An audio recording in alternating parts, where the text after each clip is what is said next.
اعوذ باللہ من الشیطان الرجیم بسم اللہ الرحمن الرحیم الحمد للہ رب العالمین وصلی اللہ علی محمد وآلہ الطاہرین.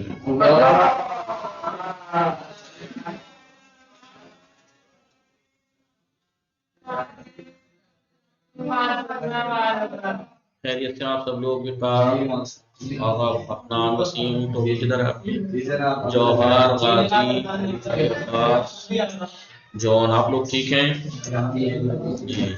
آپ لوگ تطہیر فاطمہ، قصہ زہرا، بنت الہدا، عیسیٰ، صدف فاطمہ، سحر، آپ لوگ سب ٹھیک ہیں جی الحمدللہ مولانا. جی؟ ہماری گفتگو کتاب آداب اسلامی 2 میں چل رہی ہے. کل ہم نے نماز کی اہمیت و منزلت و آداب کے بارے میں درس تمام کیا تھا.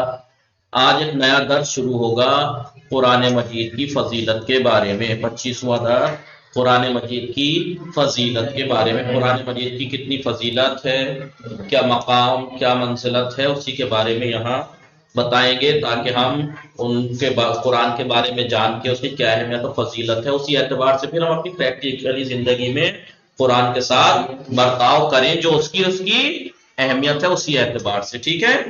کہیں ایسا نہ ہو پھر کہ شادیوں میں آخری لمحے سے پہلے تک دین سے کوئی ریلیٹڈ کوئی چیز نہ ہو، بس ایک دین کے نام پہ ایک نکاح، رخصتی کے وقت قرآن کے نیچے سے نکالنے تک ہی بیچارہ قرآن مظلوم رہ جائے، ایسا نہ ہو. سمجھ میں آ رہا ہے؟ جی مولانا. بھائی دین کے پوری شادی ہوتی ہے بالکل غیر اسلامی، اسلام کا اس میں کچھ نہیں ہوتا ہے. اگر ہوتا ہے تو بتا دیجئے 2 چیز کے علاوہ.